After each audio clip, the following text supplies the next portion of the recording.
Hello, class. Welcome to part 4 of how to be a perfect person in just 3 days. When we last left off, Milo had been wearing broccoli at school, and he was telling people that it was going to cure some sort of disease. He had to wear it for a day, and when he threw it away, the disease went away. And we had some great guesses of what he would have to do on day 2. So, now we'll get into it. Chapter 4. After dinner, Milo rushed upstairs and picked up Dr. Silverfish's book. He was so excited he was almost afraid to open it, but the doctor seemed to be staring back at him with a look that said, quit staring at me and open the book. So Milo did. Day 2. Think of it. You're getting closer all the time. But what are you doing sitting there with a stalk of broccoli around your neck? Why, that's the stupidest thing I've ever seen.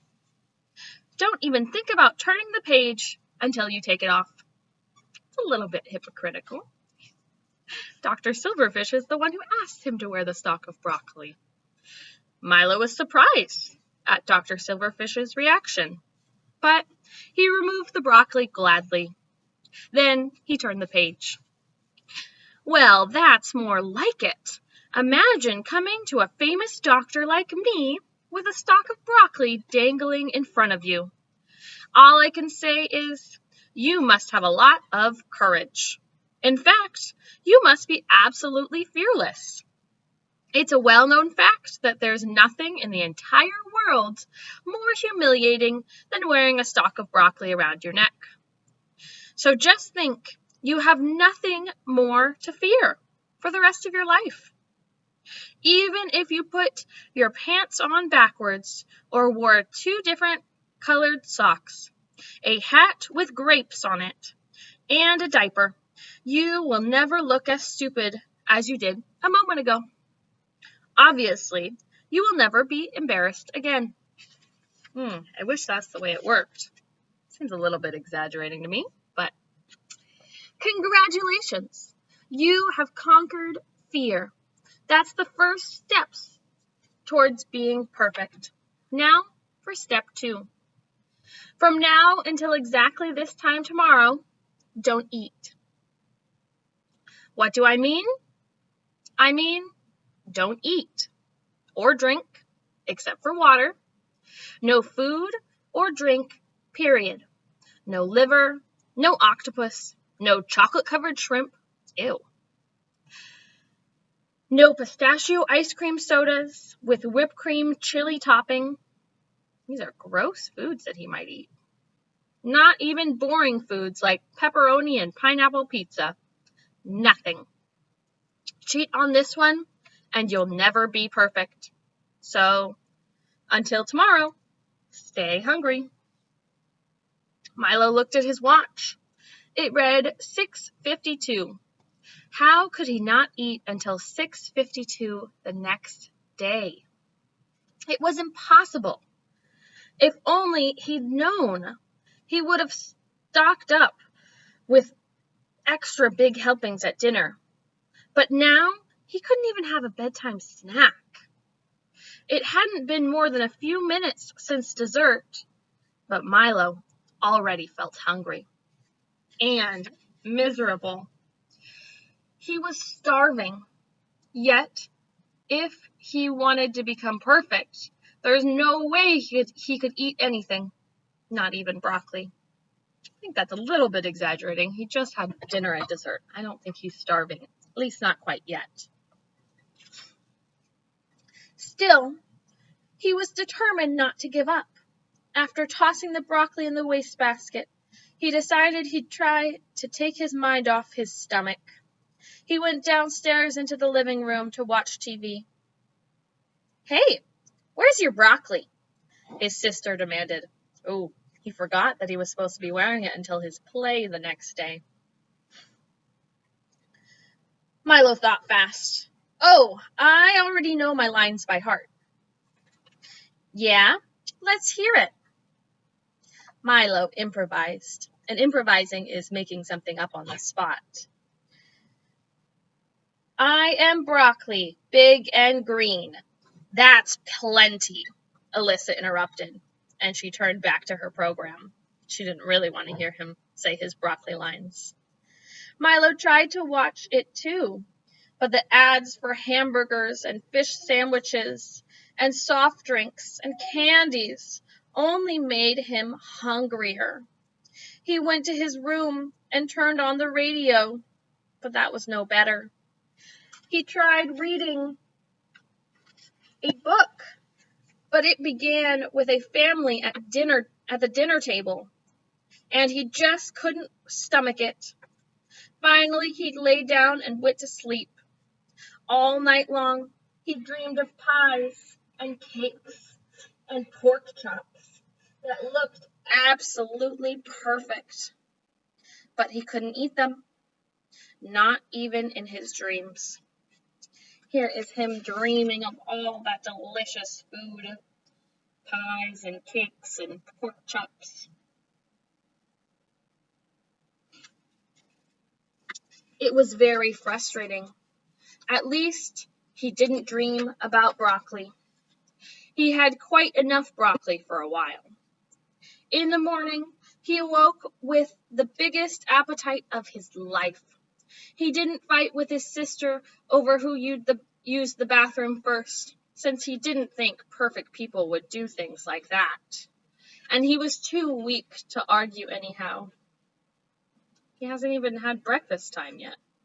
He hasn't skipped a meal, but already he's so weak from being hungry. I think Milo's a little bit dramatic. But it is important to eat all your meals of the day. Too weak to argue anyhow. It seemed to take him forever to get dressed. Milo, his father shouted, come downstairs to breakfast. I'm not going to eat breakfast today, Milo yelled back feebly. Feebly is like weak. What's wrong? Are you sick? No, I just don't want to eat anything. You come downstairs and we'll discuss it. Milo didn't even want to look at food because he was so hungry he might break down and eat something and miss out on becoming perfect. But he went downstairs anyhow. His mother was spreading a big spoonful of strawberry jam on a piece of raisin toast. What's this about you not wanting breakfast? She asked. I'm not going to eat anything this morning, Milo said reluctantly.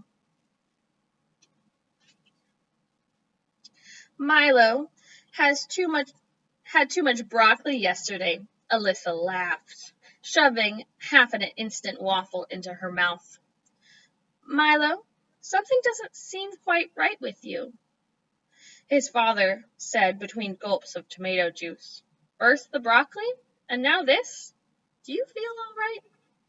His parents are definitely noticing that something is up. He's not very good at hiding it. Milo nodded weakly. Are you sure? His father asked him. Milo tried to act peppier. I'm fine, he said. Won't you at least have some juice? No, I'm just not hungry. Suit yourself, said his father. Missing one meal never hurt anybody. Milo looked longingly at the cereal. The milk, the juice, the toast, the jelly, the butter, and the instant waffles. He tried not to inhale too deeply, but the aromas kept reaching out and tickling his nose. Ooh, I like the personification in there. So aroma is smell. So it's saying the smell from the waffles and everything is reaching out and tickling his nose. That's not really how smells work. But it's just kind of a way of saying the smells just kept coming towards his face and they wanted him to smell them and be hungry. So he felt very proud that he was able to resist the temptation. Here is a picture of his breakfast table. There's his sister. You got the can of tomato juice in the middle and the orange juice, or I think it was milk. We got toast, some sort of cereal, jelly. I think that's the waffle over here, and some butter.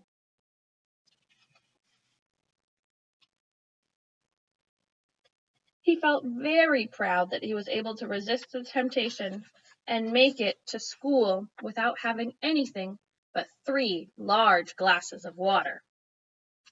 So he's drinking water to try and fill his stomach a little bit.